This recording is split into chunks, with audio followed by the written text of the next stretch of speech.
दोस्तों, legal and legal में एक बार फिर से आपका स्वागत है।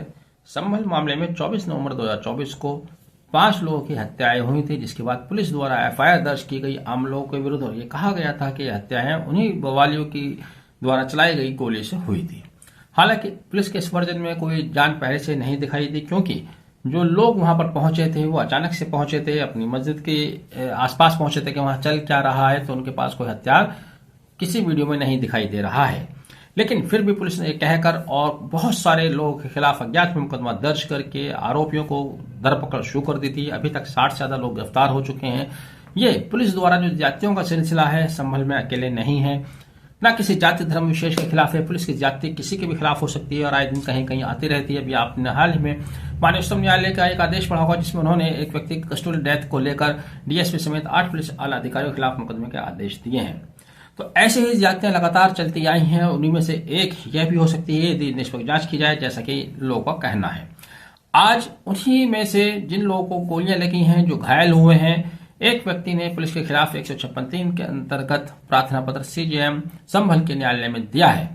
अधिवक्ता कमर हुसैन का कहना है कि यह पहला प्रार्थना पत्र है, लेकिन अंतिम नहीं है। अभी ऐसे प्रार्थना पत्र और भी आएंगे और भी पीड़ित ऐसे हैं जो पुलिस के द्वारा की गई जातियों के खिलाफ मुकदमे दर्ज करना चाहते हैं। आज के इस प्रार्थना पत्र को लेकर, इस एप्लीकेशन को लेकर पुलिस से जवाब तलब किया गया है। 17 फरवरी अगली तिथि इसमें नियत की गई है। लेकिन इस सारी बात को लेकर पुलिस विभाग में हड़कंप मचा हुआ है। हड़कंप इसलिए मचा हुआ है क्योंकि उनको भी ये भरोसा है, वीडियोज वायरल हैं और सारे एविडेंस पुलिस के खिलाफ जाते हुए दिख रहे हैं। उनको मालूम है कि यदि मुकदमे दर्ज होते हैं तो पुलिस के खिलाफ निश्चित रूप से कार्रवाई होगी। ये कोई भी व्यक्ति मानकर चल रहा है, क्योंकि हालिया दिनों में जैसा कि मैंने बताया, उच्च न्यायालय और उच्चतम न्यायालय भी काफी इन चीजों को लेकर सख्त है। कस्टोडियल डेथ या पुलिस द्वारा सीधे गोली चलाना या पुलिस द्वारा फर्जी एनकाउंटर करना, इस तरह के मामले दिन ब दिन बढ़ते जा रहे हैं। बढ़ इसलिए रहे हैं क्योंकि पहले लोग इनको रिपोर्ट नहीं किया करते थे, लेकिन अब संभल में जिस तरह से ये मामला सामने आया है, आलम नाम के व्यक्ति के पिता द्वारा न्यायालय में दरखास्त दी गई, जिसमें उन्होंने कहा है कि उनका बेटा, जो कि पहले से ही अपाहिज था, एक टांग से चल नहीं पाता है, एक टांग में उसके कुछ प्रॉब्लम है, वह बिस्किट बेचने का काम करता है 3 पहियों के ठेले पर। 24 नवंबर की सुबह को भी अपना ठेला लेकर अपने बेकरी के बिस्किट बेचने के लिए गया था। तभी जब जाम इसके पास पहुंचता है तो बताते हैं कि वहां भीड़ इकट्ठा थी और अचानक पुलिस ने गोली चलाना शुरू कर दिया। जिसके बाद लोगों ने भागना शुरू किया। उसी भगदड़ में आलम ने भागना शुरू किया तो आलम के पीछे से 2 गोलियां लगी हुई हैं। पीछे से लगी हुई 2 गोलियां ये बताती हैं कि वह व्यक्ति वाकई भाग रहा था, पुलिस से सामना नहीं कर रहा था। जो बवाल हुआ उसको डिनाई नहीं किया जा सकता। संभल सिविल जज भी इसके लिए पूरी तरह से जिम्मेदार है। सुप्रीम कोर्ट ने हालांकि उस कार्रवाई पर भी रोक लगाई है, क्योंकि वह निर्णय बिल्कुल भी फेयर नहीं कहा जा सकता कानून की नजर में। और फौरन उसका जिस तरह से एग्जीक्यूशन हुआ, उसके लिए भी पुलिस प्रशासन भी जिम्मेदार था। फौरन पुलिस संबंधित पक्षकार को लेकर वहां पहुंचती है और सर्वे कराना शुरू कर देती है। तो संबंधित पक्षकार जाए, पुलिस जाए, ये बात भी समझ में आती है। लेकिन इसमें एक और बड़ा पहलू था कि 40-50 और लोग भी उनके साथ गए, जो कि उत्तेजक नारे लगाते हुए गए।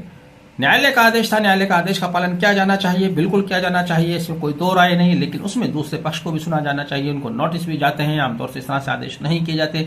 और अगर ऐसा आदेश था भी तो जो लोग नारे लगाते हुए गए थे, उस पहलू पर पुलिस द्वारा क्यों जांच नहीं की गई? यदि पुलिस द्वारा उस पहलू पर जांच की जाती या उन लोगों को रोक दिया जाता, वो उत्तेजक भाषण नहीं देते, तेजक नारे नहीं लगाते, तो शायद ये नौबत नहीं आती। लेकिन कहीं ना कहीं पुलिस की चूक हुई है, जिसका खमियाजा उन लोगों को भुगतना पड़ा जिन्होंने अपने लाल खो दिए, अपने पिता खो दिए। उन लोगों को भुगतना पड़ा जो सैकड़ों की तादाद में घायल है। और अब भुगतना उन पुलिस कर्मचारियों को पड़ेगा जिन्होंने इसमें लापरवाही बरती है। देश में कानून सर्वोपरि है, कानून किसी को माफ नहीं करता। अगर किसी की तरफ से कोई लापरवाही है तो उसकी निष्पक्ष जांच होगी, होनी भी चाहिए। इसीलिए सीजेएम साहब ने 17 नवंबर को रिपोर्ट मांगी है, रिपोर्ट आएगी। उसके बाद क्या होगा, एफआईआर दर्ज होने की संभावना है। लेकिन अगर यहां से नहीं होती है तो आगे भी बहुत सारे रास्ते हैं। अब लग ये रहा है पुलिस को कि अब उनका गला इसमें फंसता हुआ दिख रहा है। बहरहाल अगर कहीं कोई अन्याय है तो उसको न्याय तो मिलना चाहिए। यही हमारा भारत का संविधान कहता है, यही हमारा कानून कहता है। जिस किसी के भी साथ अन्याय हुआ है उसको न्याय मिलना चाहिए, चाहे वो पुलिस का पक्ष है या पुलिस के सामने आम लोगों का पक्ष है। आपने वीडियो आखिर तक देखा, thank you, have a nice day.